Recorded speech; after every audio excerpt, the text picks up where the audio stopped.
Jack Blanco was born in 1929 Chicago. His mother was a German immigrant, so she wasn't married. The first few years of young Jack's life were difficult. So when he was 9 years old in 1939, Jack and his mother went to Germany to visit his grandparents. They traveled by boat and by train to his grandparents' farm. Young Jack, who grew up in Chicago, had never seen anything like it. Wow, a farm. I mean, no high-rise buildings. I mean, you can see the sky.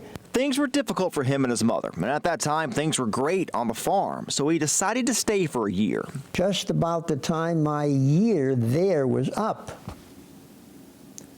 World War II started.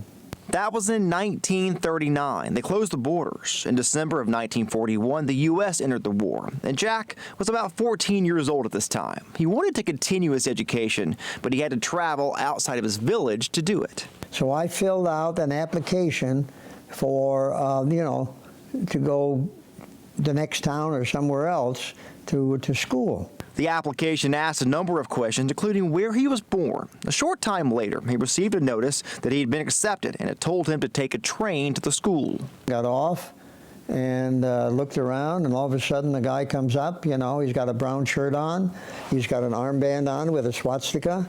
He's got, black boots. He says he didn't know it at the time, but what he wrote on that application indicated he was an American citizen, so the Nazis put him in a labor camp. They work you to death until you collapse, and then they carry you out, and that's the end, okay? Yeah. He spent time in 3 different camps, was able to escape twice. Mr. Blanco says they worked all day and had almost no food to eat. And the meals, for breakfast, we had a cup of black coffee and a slice of bread. For noon, we had a bowl, they called it soup. It was actually watery soup.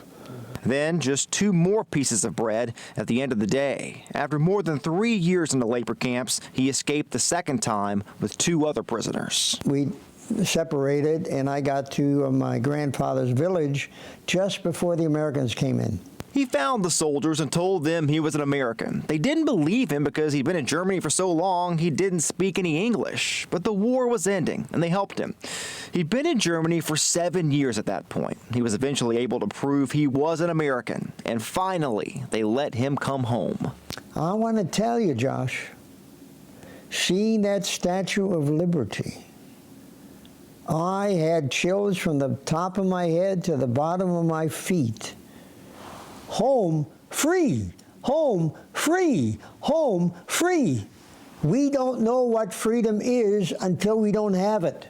Between World War II that ended in 1945 and the Korean War that started in 1950, there was the Berlin blockade in 1948 and 49. About 30,000 men were drafted in the U.S. military during those years. Jack Blanco was one of them. So they started the draft. Okay, when they started the draft, Uncle Sam looked at me and said, "Oh, where have you been?